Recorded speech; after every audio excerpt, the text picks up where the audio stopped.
This is the Graceful Atheist Podcast. Welcome to the Graceful Atheist Podcast. My name is David, and I am trying to be the Graceful Atheist. Well, as you can tell, I'm a bit late for this episode, and I apologize for that. I have had a couple of people respond to the request for some audio engineering assistance. In both cases, there are some limitations, so I'm going to keep that request out in case there's somebody listening now. The other thing that would be obvious is that I have been doing a every other week episode release, even past the summer, and I think that that is going to continue. Again, my bandwidth limitation is not with how often I can interview people, but how much time I have in the editing suite. This is a friendly reminder to please rate and review the podcast in the Apple Podcast Store. That helps other people discover the podcast. On to today's show. My guest today is humanist activist Bret Gallatin. Bret comes from a multi-generational evangelical family. His father and grandfather were early pioneers in the Calvary Chapel churches, as well as his uncle and other people in his family. Bret was destined to follow in his family's footsteps and was taking actions to do so. It turns out, however, that Bret is also gay. He knew this about himself at a very early age, but hadn't admitted it to himself. He took great pains to hide this about himself to the family and church around him. As he says, he was a quote-unquote celebrity in the church because he was the son of the pastor. Bret has a great line, and he says that the best place to hide your homosexuality is in the purity culture. So he came off as an ideal, pure young man. It wasn't until many years later when he began to admit his sexuality to himself that he also began to deconstruct and deconvert from his Christianity. Today, Bret is a humanist activist, and he wants to make sure that no one else has to go through that kind of suffering, and in particular, that no one has to go through it alone. Side note, very quickly, I had asked Bret how he pronounced his last name just before we started recording, and then I completely said it wrong in the first 10 seconds. Apologies to Bret. He seemed to just take it in stride. And now I give you Bret Gallatin. Bret Gallatin, welcome to the Graceful Atheist Podcast. Thank you. It's great to be here. Hey, Bret, I really appreciate, we've kind of gotten to know each other a little bit on Twitter. You have really compelling, sometimes biting statements to make. And I was really glad when you reached out to me to be on the podcast. My format, I guess, on Twitter is just to be a little sarcastic. And I fight with that, trying to be graceful and, and biting at the same time. I think I'm harsher on the ones that are more prominent. Like there's some celebrity pastors that I go after sometimes. And but I try to keep it very in the middle. Yeah, no, that was definitely a compliment. I think it takes all of us, with the various different personalities. And definitely, when you're punching up at, a celebrity pastor or what have you, I think that's good. That's good for the community. Yeah, I think my goal is never to, I'm not trying to convert or deconvert the pastor that I'm going after, but I'm trying to get all of his followers. Right. Because if you think about deconversion, you think about the seeds of doubt that were planted in your own life. Like it didn't happen overnight, and it wasn't because one person was fighting with you, but it was little things that they picked up along the way. So if ever I do go after a celebrity, I don't do it for them. I do it for all the people that are watching. Right, exactly. And we'll get to this a little bit later, but one of those people includes your dad. Is that correct? That's correct. Yes, it is. Well, I don't want to jump ahead too far. So what I talk about when we tell our story of both our faith tradition and our deconversion, I call it our origin story. Mm-hmm. So I really want to hear your origin story. What was it like growing up as an evangelical kid? And we'll just go from there. Yeah. So, I was raised in it. My grandfather in the 60s, he started, the church was called Calvary Chapel. And have you heard of it? Yes, I have. Okay. Yes, very much so. He didn't start the whole thing. That was started by somebody else in California. Yeah. But he was the first one over in upstate New York here Okay. to ever start one. And so back in the late 60s, early 70s, he moved everything after going through their Bible college and all that stuff and planted, Calvary Chapel here. And then from there, there's been like 6 or 7 just in our area that have come out of our church. Okay. So yeah, I was raised in it, definitely, pastor's grandkid growing up. We also had a private school that was within the same church building. Yeah, so I grew up in the Christian school, went from kindergarten right up until 4th grade. Mm-hmm. And my mom was starting to get this idea that she wanted us to like experience. She was always kind of on the edge of the church, even though she was, part of the family still. But so she wanted us to go to public school. So we went to public school for middle school. And then my dad divorced her. Oh, okay.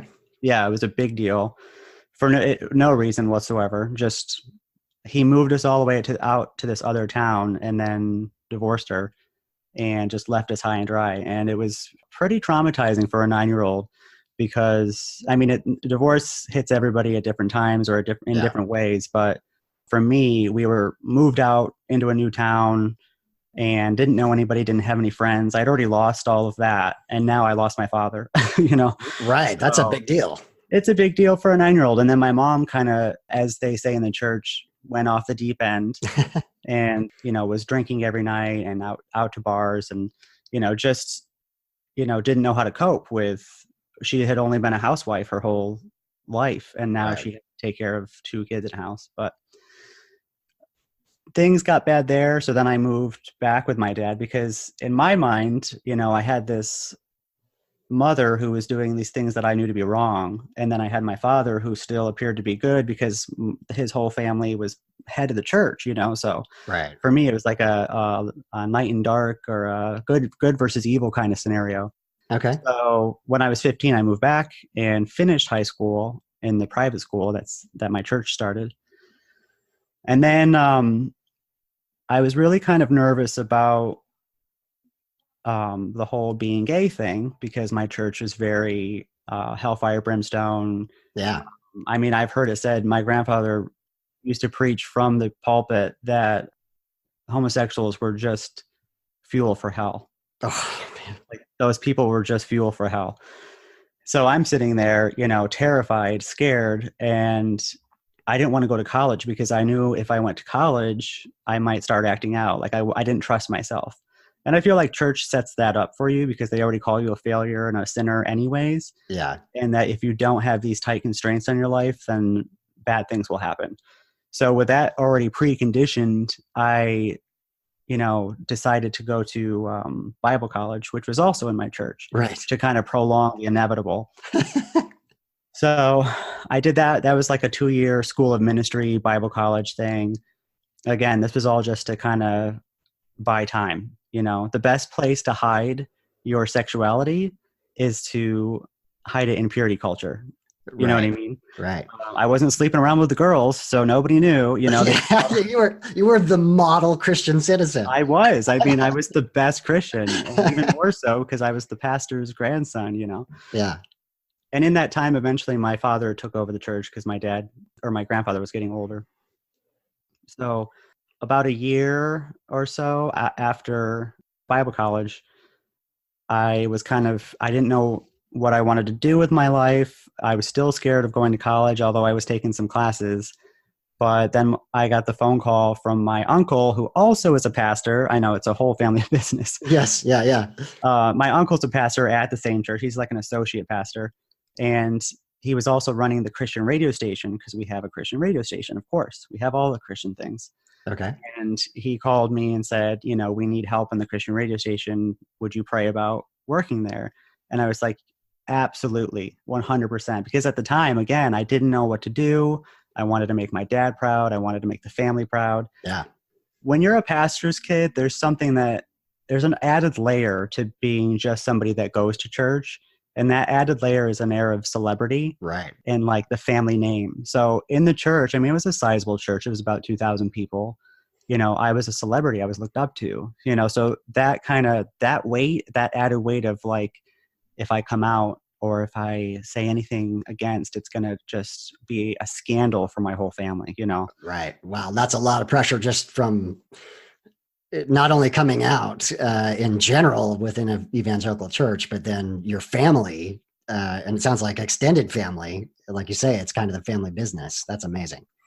You know, they used to call me Prince Gallatin in Bible college because, you know, I was the pastor's kid or grandson and kid. And, you know, they were like, oh, you're going to pass all these classes because who's going to fail you, you know? Let me step back for just a second. Sure. So when did you know that you were gay? When did you admit to yourself that that was the case? There's something different between, for me at least, I don't know if this is the experience of everybody. There's a difference between, you know, knowing it inside and verbalizing it. I think there's power in words. And I think that when you say something out loud, it really just solidifies it. It makes it real. Okay. So I knew when I was 5. Wow. Okay.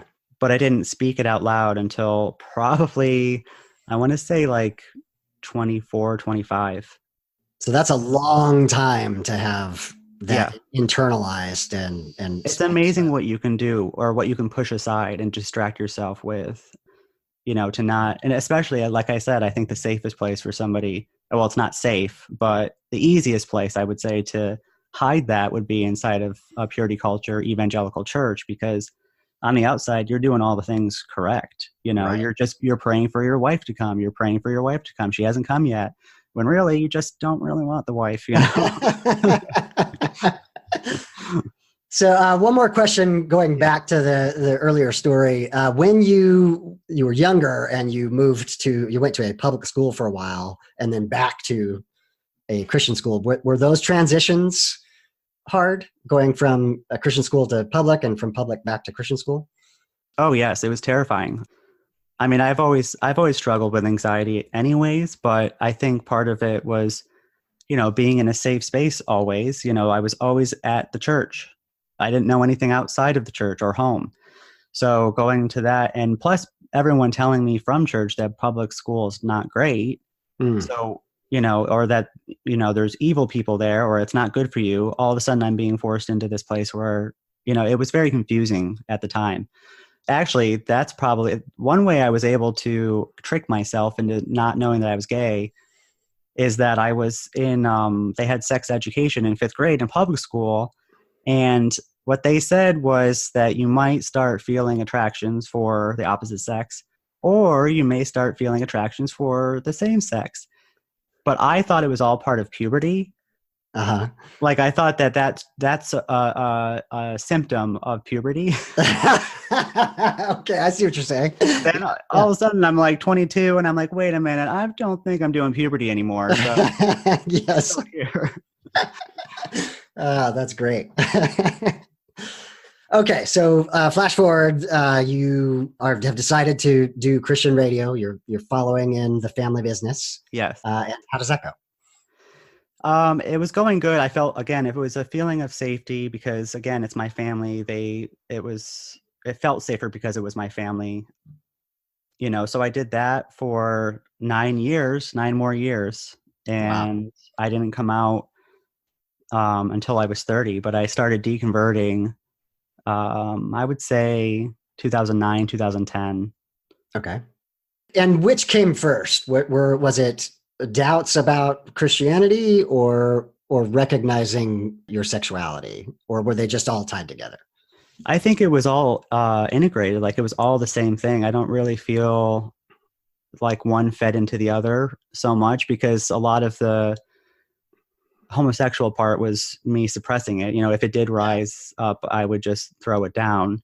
So I would probably say that the doubts and the acknowledging my homosexuality in real time, as I like to say, were around the same time. Okay.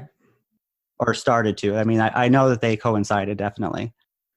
I sometimes ask people what started their deconversion. Was it intellectual? Was it moral? Was it trauma? And in many ways, I feel like when you start to recognize that your morality, which is inclusive of everyone, is greater than the morality that's being preached from the pulpit, that can sometimes start the dominoes falling. Yeah.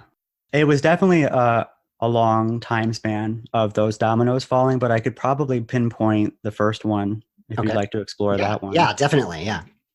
The first one for me was my grandmother, who's the pastor's wife who started the church.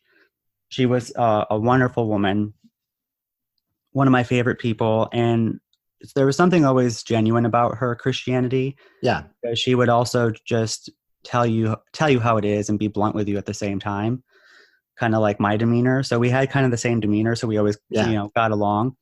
But she still maintained that woman of God, and she was very influential in our church and the churches in the area. But the last 5 years, she had already been struggling with a liver disease. It was some disease that she got when she was younger, and it just stuck with her. But in the last 5 years of her life, she developed breast cancer right when we were going to get a liver transplant. Like my uncle was going to donate his liver so that she could just, Wow. healthy again. And then, but she couldn't go through with it because of breast cancer. And then she also had osteoporosis to the point where she would sneeze and she would break a rib. Wow. So here's this woman, a woman of God, does everything for the church, everything for her family for the last 5 years of her life, breaking ribs, hobbling around, suffering. And when we took her into the hospital for the last time, my grandfather kept saying, "The Lord won't give you more than you can handle. The Lord won't give you more than you can handle." And she said, "This is more than I can handle." Wow. A moment of honesty. Yeah. So for some people that speak Christian platitudes for a living, for her to say that, she was like, "This is more than I can handle." That shook me to my core. Yeah. To hear my own grandmother, who's a woman of God. And I think that kind of started me in that whole intellectual morality. Is God there? Just everything just kind of was like, I need to figure this out. Yeah. Yeah. Wow. That's incredible. I definitely think, we have people on pedestals, and when they show us their humanity, good, Yeah. good and bad, Hmm. that can be revealing as well. Yeah.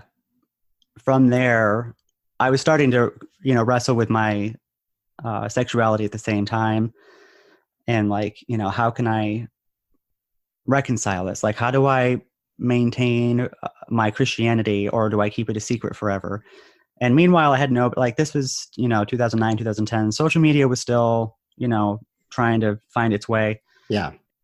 It wasn't really, and I mean, yeah, I had the internet, and I think that's probably, some of my saving grace is that I could, research some things and, hear other perspectives and other stories. But I think what happened next, I think when my next seed of doubt would be that a friend that was working with me at the church, he was like, "Hey, I'm going to this atheist meeting and we're trying to get them saved." And I'm like, "You're doing what? Those are literally Satan worshipers. Like, why would you do that? Yeah, Like, that doesn't yes. make sense." And he's like, "Well, my friend isn't going tonight. Do you want to come with me?" And I was very scared because I'm not normally an evangelist. Like I always felt uncomfortable evangelizing because, again, it didn't feel authentic. It never felt completely 100% Right. authentic to me. Right.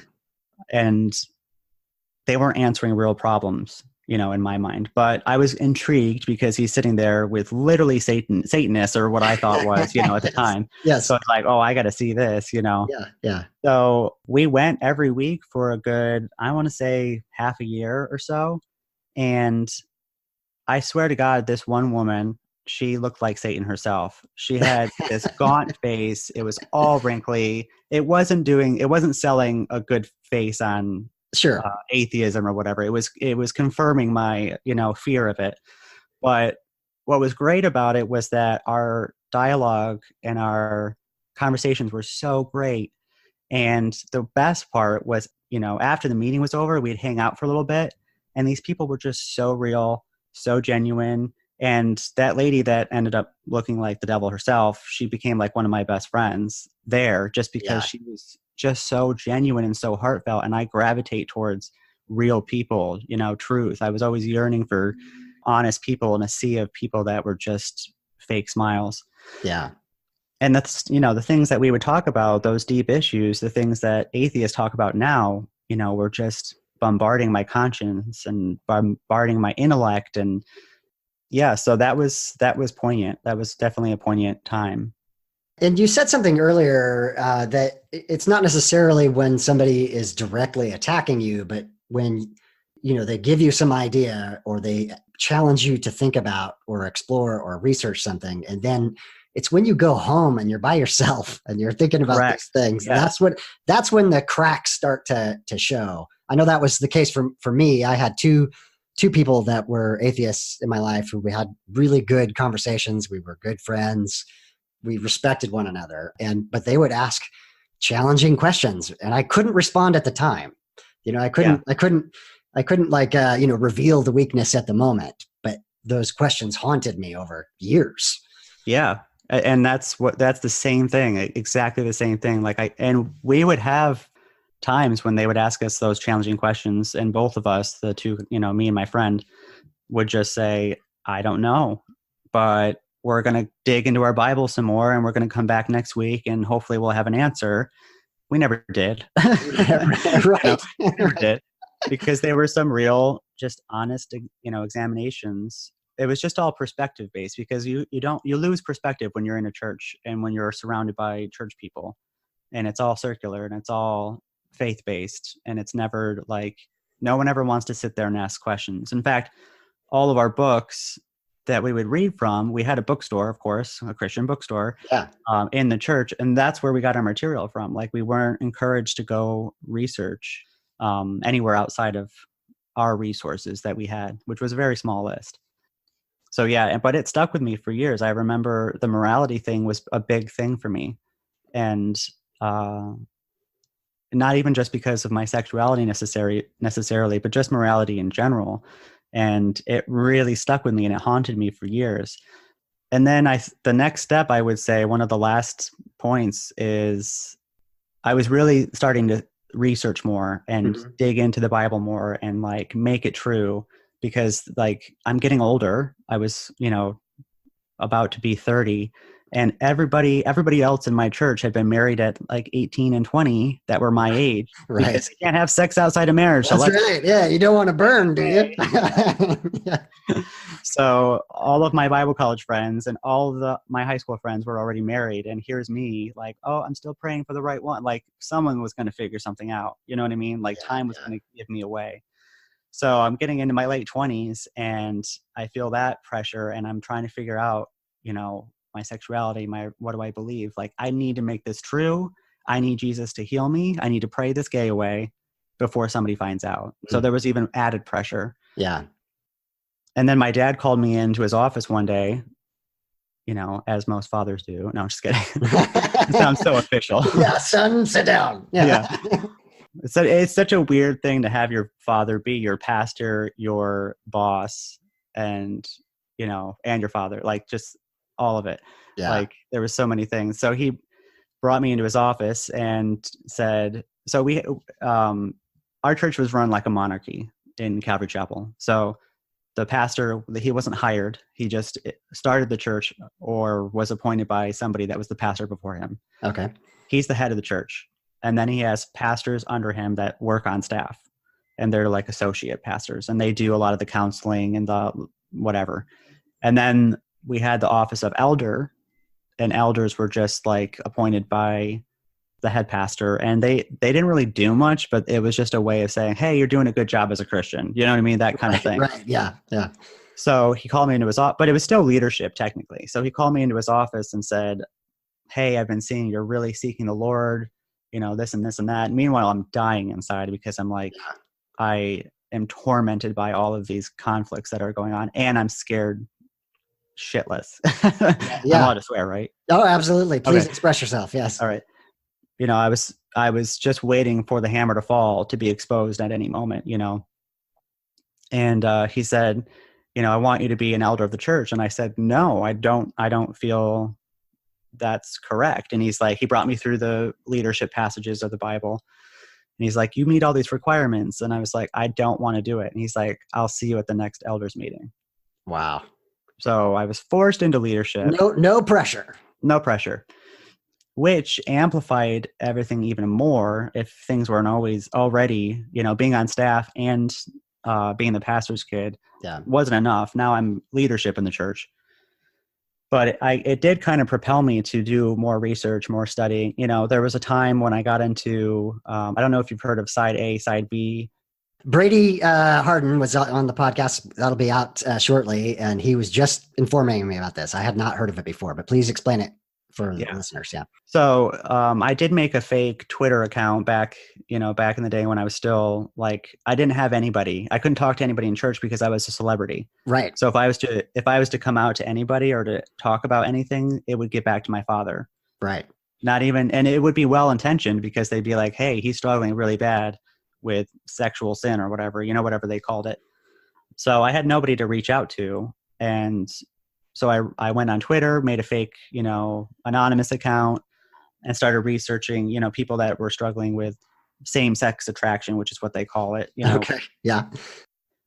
So I found this whole community of these, Side B Christians, I think they call them. I think Side B is where they believe you can be faithful to God and not act on your homosexuality. Okay. So I wrestled with that for several months, or I would say I wrestled with that for about a year. And it was very damaging. It was very not helpful at all because it's like, why would God create me and want me to be not with somebody or enjoy any kind of physical love or any kind of emotional love or it was conflicting with everything. And these are so core human needs. It's not a matter of, can I make a choice? We need to be touched. We need to be loved. We need to have affection and caring and friendship and companionship and all of those things. And to be suppressing not just sexuality, but all those other, secondary elements of just human need, it's just got to be incredibly painful. It definitely was. So, I was 30 years old. It was all coming to a head, and researching the, same-sex attraction bullshit that's out there, and all of these people. And I don't mean to discredit them. I think that, I don't even know what to say about them. I just find them very sad. Yes. I don't know how else to say it, but they're very sad. And I would read their books and I, would read their tweets, and I just felt like it was sad, just so sad to me. And I was already sad. I didn't want more sad, Yeah. So a part of my deconversion, part of the moral side of that was the LGBT community and recognizing that even when I was deep in, that the church is on the wrong side of history. It's just the writing is on the wall that 100 years from now, the church is not going to have the same stance that it has on homosexuality that it has traditionally. It just can't. It can't survive, right? Yeah. And I want to make clear here that doesn't. I don't want to. My part of my story was that I wasn't necessarily a good ally, and that's not what I'm trying to say here. But rather, I recognize that we were just wrong. Part of the deconversion process was to say, wow, I can open my arms to everyone without reservation, without hesitation, that people are people, and we can love people without this, love the person, hate the sin trash. Yeah. And that was a big part of it, was that I've always been a feminist deep down inside. Yeah. And the way they treated women, and the way that I would not be able to handle being a woman in a church. In fact, I'm like, how are women still in the church? The way they treat them, the way they're, lesser than, the way they, this is what it looks like to be a godly woman. You have to be the helpmate, and you have to take care of your husband. You're not allowed to have ambitions, and you're not allowed to have dreams. And it just boggled my mind as I've always been a feminist deep down inside. Yeah. And it was always coming out, and I would have to catch myself in conversations with Christians because it wasn't the Proverbs 31 woman. Yes. So that was always very frustrating. But when I finally did come out, I was 30 years old, which is a long, long time. Yeah. This is part of the reason why I'm such an activist now, is because I don't want that to happen to anybody else. Right. Do I regret it? I mean, yeah, I wish I would have done it earlier, but I do feel like it's lit a fire under my ass now in my activism. Can I just read your own quote from your Twitter bio? I think I've got it here. Why did it take you so long to come out? Because I knew the cost. I lost my family. I lost my apartment. I lost my job. I lost my friends, but I still chose freedom. It's just incredibly eloquent and beautiful. Yeah. And that was that's why it took me so long, because again, I knew that this was not going to end well. When I came out, I was definitely more of a liberal Christian. I had read Brennan Manning. I don't know. Have you heard of? Yeah. Oh yeah. Yeah. Ragamuffin Gospel. And yeah. I found that on accident in a bookstore, and it really opened my eyes. And it was just like, this is what I wanted. He was definitely a humanist, religious person. Yeah. And it just, was eye opening. And I read a bunch of like other liberal, like Jay Baker was instrumental in helping me kind of unlearn some of the rigidness of my Christianity. So when I came out, I was definitely on the whole grace path. Like, grace is everything. Yeah. Grace for everybody. Everybody gets in, all that stuff. So that's where I was when I was leaving. And I felt empowered because I was like, oh, I've been taught wrong. I know better than these guys. This is real Christianity. So I was definitely just another true Scotsman, You are totally telling my story, but yes. Yeah. So I was like, this is the way it really is. And so I left mostly because I felt like I was doing a disservice to other Christians by, promoting the rigid Christianity that I had been taught. But yeah, so I quit. When I went in, I quit my job, I quit the radio station, and I came out all at the same time. So it was a double Band-Aid rip all in one setting. And, my dad gave me all the stuff that I'd already researched. He gave me the whole spiel of like, oh, you don't have to act on it, blah, blah, blah, all the stuff. I'm like, I've been there, done that for many years. Yeah. And I need to leave. So I left. And I was living with my grandfather because after my grandmother died, he needed help around the house. I already told him that I left, and he said, you can stay here as long as you want. But he didn't know about the gay part. I didn't tell him that part. Okay. But of course, word got around, and he's like, I want you out by the end of the summer. No, I want you out within 2 weeks. So I had no job, no house, and my family was not speaking to me. My uncle, I did ask him if he would take me in. And he said no, because he didn't want it to come between his job at the church and my father. Wow. So I was rejected on all sides. Oh, man. I had no family, no nothing, no network of friends, because I didn't know anybody outside of my Christian bubble. I knew one person, and because I had done a part-time job at a shoe store, I called her up and I was like, hey, so I need a job and a place to live. What can you do for me? Yeah. And thankfully she did. It was the tiniest little bedroom that I'd ever seen in my life. But so then I put God aside.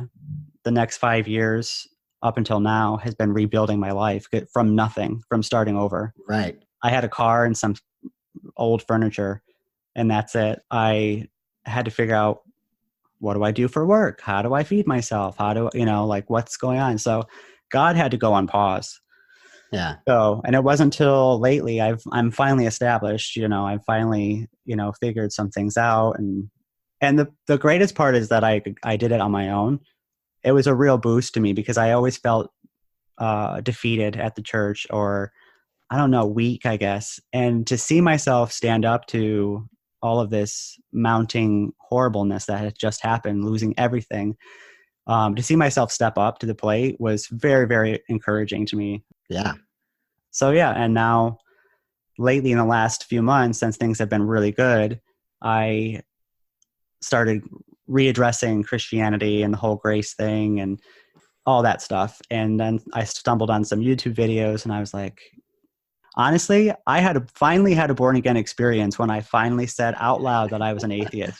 Yeah. It was so surreal. Like, I was like, wait a minute, this is the born again experience that I've always been looking for in the church, and I never got.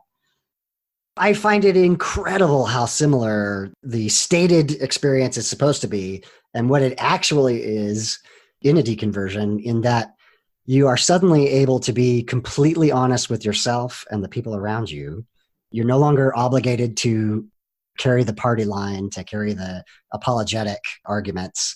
Yeah. And you can just be yourself. And it literally is the feeling of the scales falling off your eyes. It's incredible. It really was. For me, it was just so, even in my, the last 5 years where I was like recovering, the life around me, I still didn't know what an atheist meant. I still thought it was like, oh, if you're an atheist, your morality is in the tank and you just want to do whatever. You're just F you, God. And, this is me sticking to it, And then when I finally actually heard it explained to me, I was like, I need to tell everybody. Yeah. Like, it's just the answer to one question and that's it. And I just don't find evidence. It was just eye-opening to me, and it was like revelatory, and I haven't stopped since. Absolutely. So it's interesting that you mentioned that, atheism is really just the answer to one question, but you also identify as a humanist, if I'm not mistaken. So what does humanism mean to you? And then how did you explore that? That one, I'm still, that's a newer label, I would say. I think I started atheist, and then I started with the atheism thing, but then I'm still working out the whole like humanism thing right now, I guess I would say. Not working it out. Like, I kind of know, I have a gist of it. It's just fucking being a decent person and loving people. Yes. Like, it's not that hard, Yeah, having some empathy. Yeah. Having some empathy. And that's what it takes. Honestly, empathy is what it takes to leave any religion. When you can put yourself in another person's shoes for 2 minutes besides your own and say, wait a minute, the way we're treating them and telling them how to live probably isn't the best for their scenario, Yes. Yeah, exactly. Stuff like that. But yeah, it's just being an empathetic person and being out there and fighting for the things that are correct. Human rights is correct. And you can't go wrong with, trying to go for the people or, be a cheerleader for the people that are, marginalized and, sexuality and all that stuff. I mean, the fact that we're still talking about these things in 2019 is insane to me. Like, whether gays should, whether women should have a right to their body, or whether they should still be married. And, it's just insane to me. And it just feels so good to finally be on the right side of history. I sent a tweet out the other day. I was like, I just want to apologize to Barack Obama. I voted against you twice. I was stuck in a cult. Please forgive me. That's awesome. Well, it's interesting. I read Obama's Dreams of My Father, in 2008, and the balance that he was trying to carry of, Obama's clearly a humanist. Whether he believes in the literal God or not is, I think, really debatable. But he had to play that role. He had to play the Christian role, and it was fascinating to watch. I was still a Christian at the time, but it was fascinating to watch him have to defend the black church that he came from, and which was much more social justice focused, to a white audience, and, dealing with that. And I'd love to hear Obama come out and say, this is what I really feel, today. That'd be great. Oh, it's coming. Yeah. And it feels like we're in this moment in time. We talk about the Pew Research of people marking none of the above. And there's just, people like yourself, as people come out, both whatever, their sexuality, your identity, your gender identity, your, what you believe and what you don't believe, as people just are themselves out loud, that frees other people up to do that as well. And I feel like we're just at the tip of this wave that is about to explode. If it's already, we're in the exponential curve as we speak, and it's just going to go nuts. Well, just trying to figure out who you are when you do deconvert is one of the hardest things. I think that's the biggest thing I've had to deal with.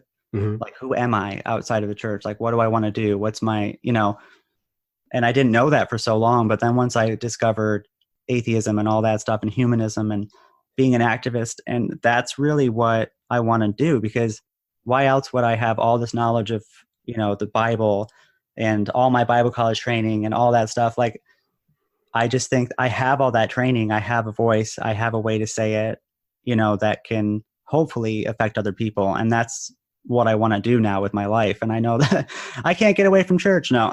Yeah. No, but I'm passionate about it because I love this new way of thinking that I've discovered. Not I discovered, but everyone's been doing for a while, but it's new to me. but critical thinking and, talking about epistemology and stuff like that, and how to, know what you believe, because what you believe affects everybody. It just doesn't affect you. That's right. People are always like, well, why can't you just let them believe what they want to believe? Because it doesn't just affect them, it affects their children, and then their children believe it. And this is how we've gotten into this weird political climate that we're in right now, is because we just let them believe whatever they want to believe without challenging anybody. And that's what I'm trying to give a voice to.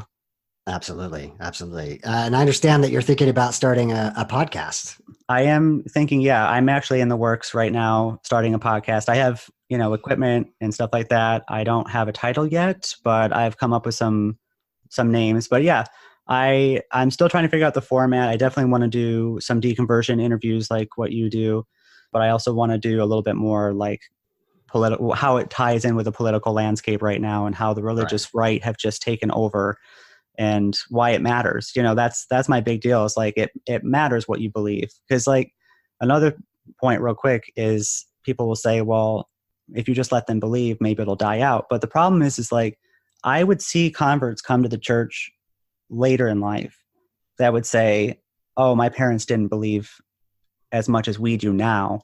Right. So I think that religion is a cancer. It grows. And even if it's just very baseline Christianity, oh, I believe in a God, here's a Bible sitting on the thing, I feel like people come later and like, oh, my mom believed in God, oh, here's a Bible, and then they start going hardcore again, and then we get into the problem where they're taking over politics. Yeah, and that's interesting. I ask a fair number of people, why not liberal Christianity? We've got lots of friends on Twitter who are liberal Christians, who are incredible people who love people. They're very inclusive. They're doing all the right things. For you personally, why wasn't that something that you were interested in? I mean, I did it for a while, I would say. I did try it for a while. And I was definitely on the whole grace train. But then it felt even more cherry picking to me, because or twisting. It's like you're taking this scripture and you're like, oh, well, Jesus meant it, to the Pharisees. He was harder on the Pharisees, and that's why he sounded so harsh. Because look at his audience, look at the context, look at this. But at the end of the day, it's like, how do you know you're right? And that was the thing that got me. It was like, how do you know your brand of Christianity is right? I run into these liberal Christians every once in a while, and I do love what they're doing. And I do love that they're at least trying to curve that whole hate speech kind of stuff. They're doing a good job. It's just, I need to go a step further, because for me, it's who's right. And I love truth, and I love to know who's correct. So yeah, that's what it is. Like, how do you know that your brand of Christianity is the correct one? If this is heaven and hell and the balance, if this is afterlife and all that stuff, I want to know. Yeah. So that I really, really relate to that. So the last couple of years for me was coming to the recognition. I was all about grace. That's obviously part of my story.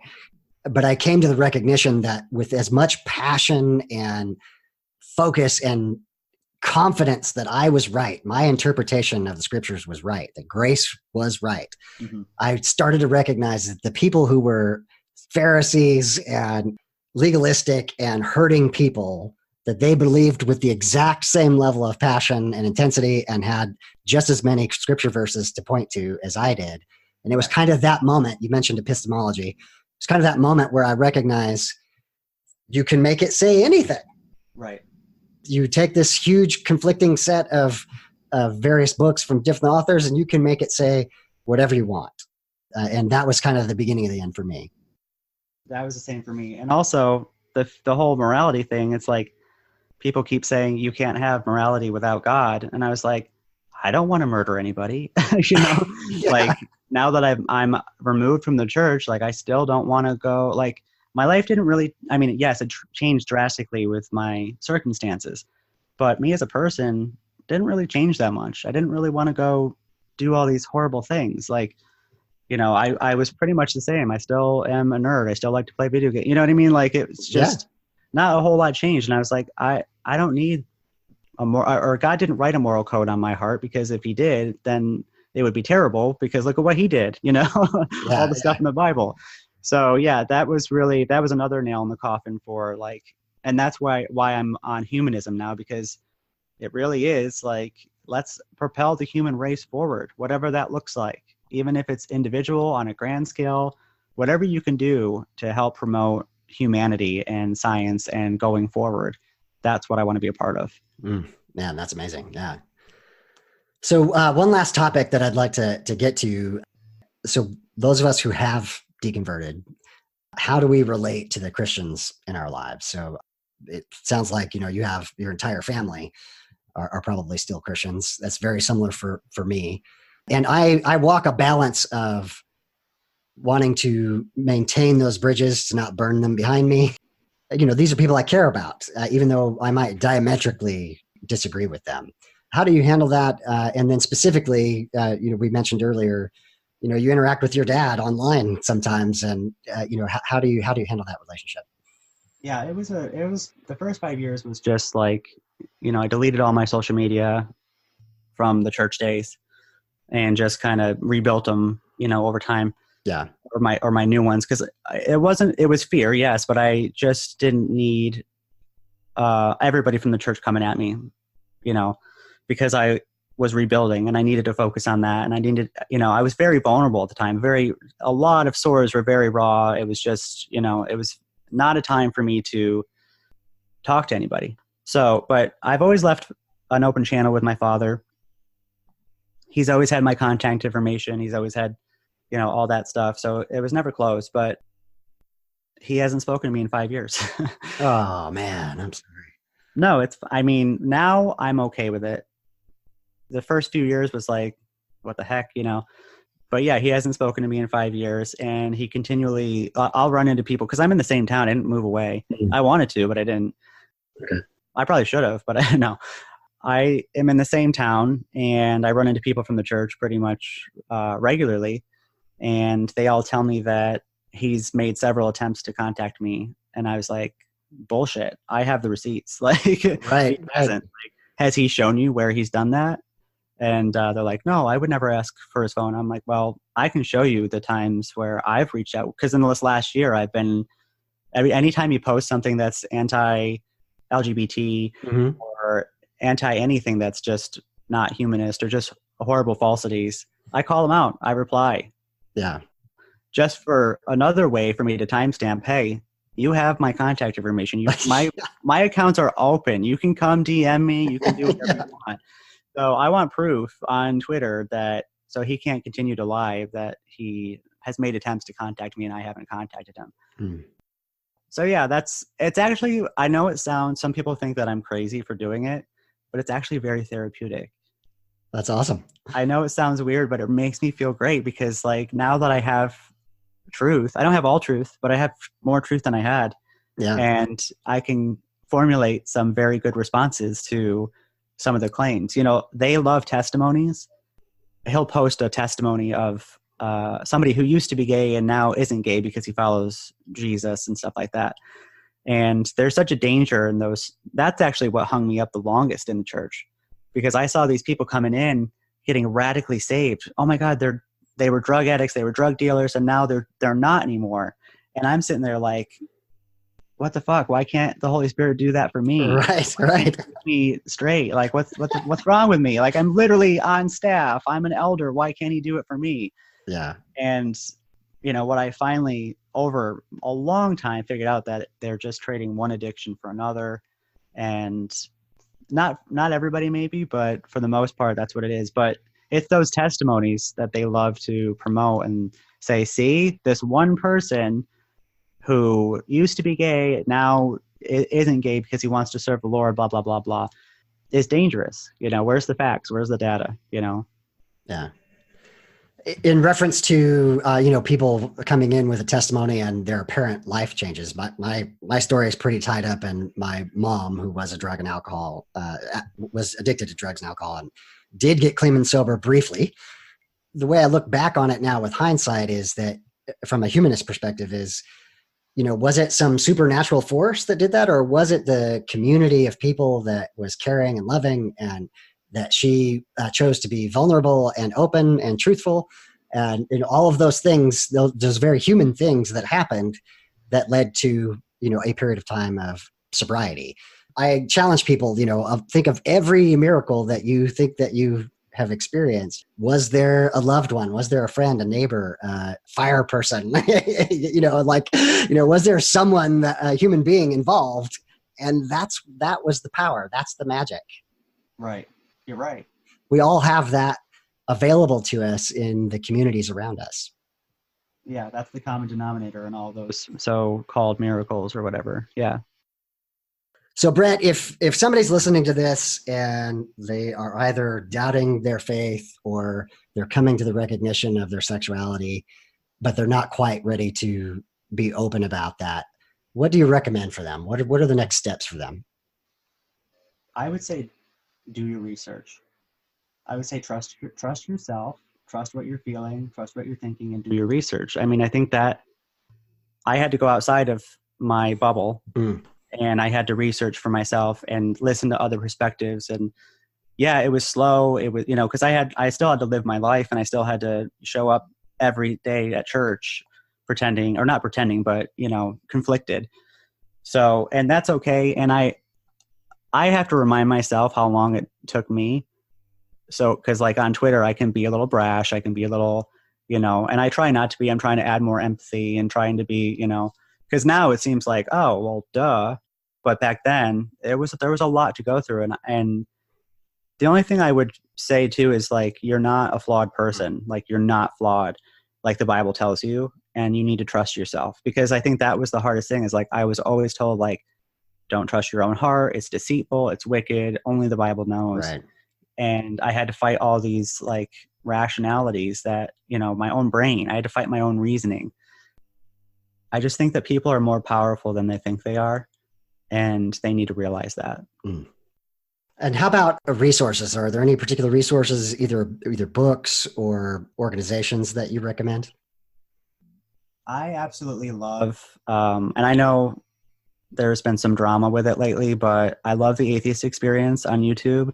That was in the last few months. Like, that's the thing. I don't even know how I got there, but that was the thing that really, watching these Christians come in with the same, like, it's a call-in show. It's a Christian, or it's a atheist call-in show where Christians try to give their best proof for God. And so a lot of Christians, they would come in with all the same platitudes that I used to give, or the same circular reasoning and all that stuff.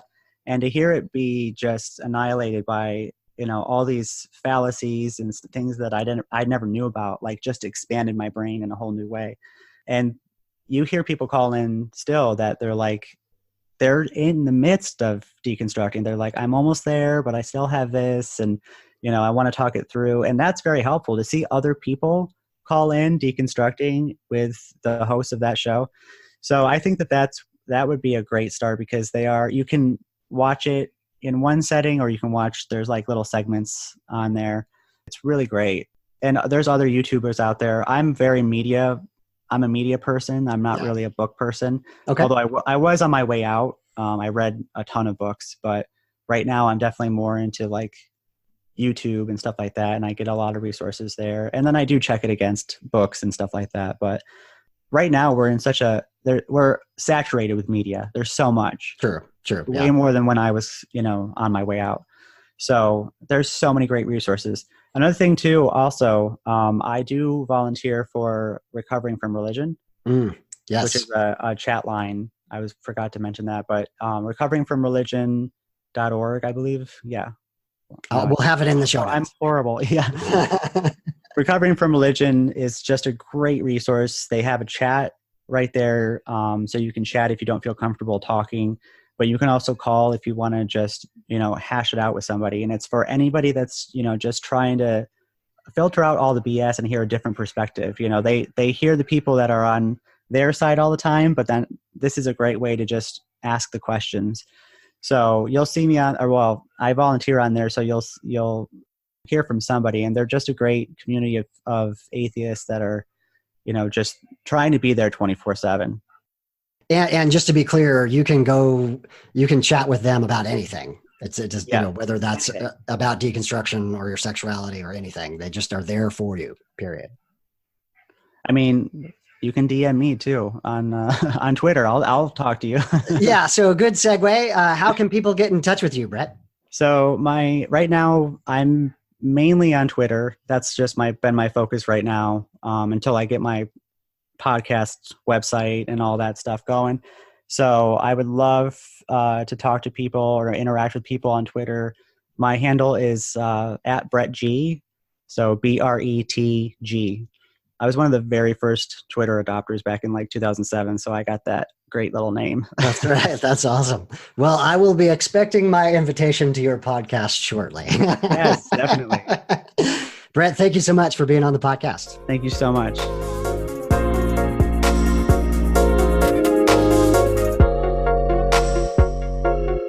Final thoughts on the episode. Well, I hope you enjoyed my conversation with Bret as much as I did. There are so many themes that Bret brings up that are just amazing. The topic I want to talk about is grace.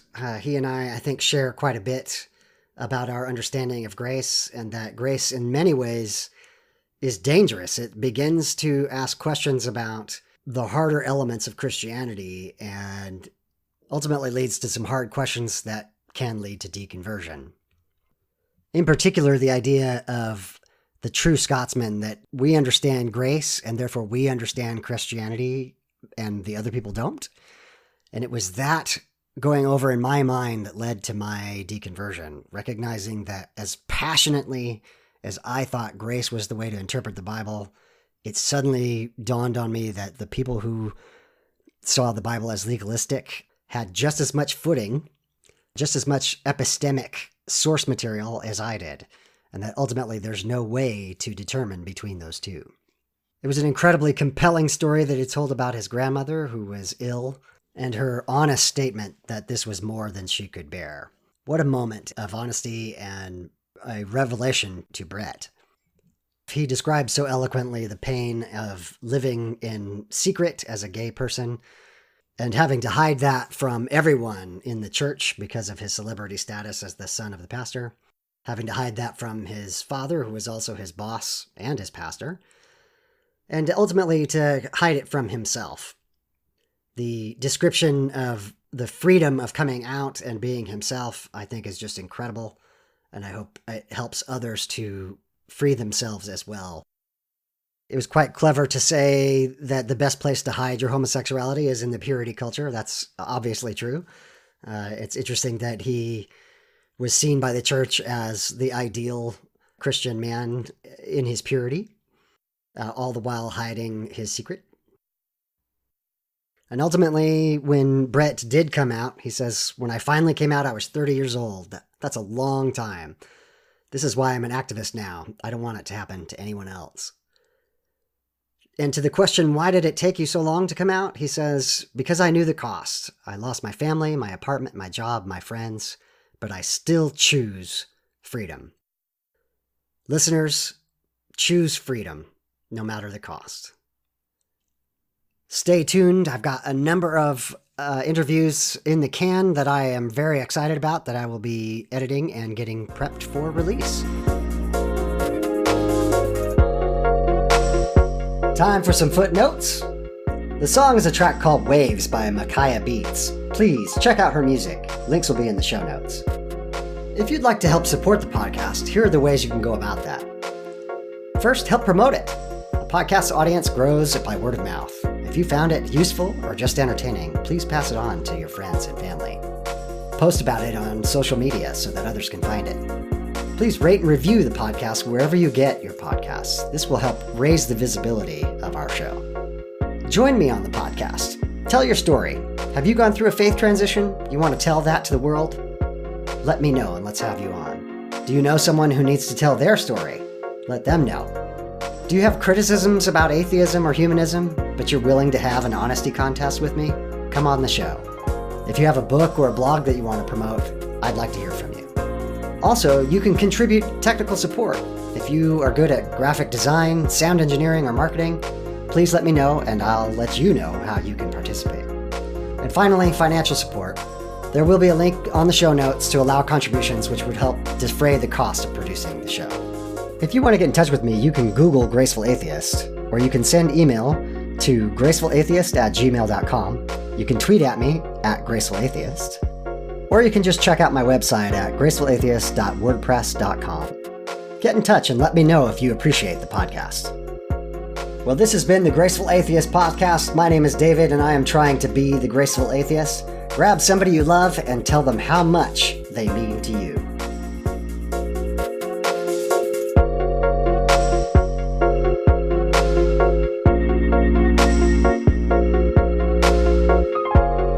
This has been the Graceful Atheist Podcast.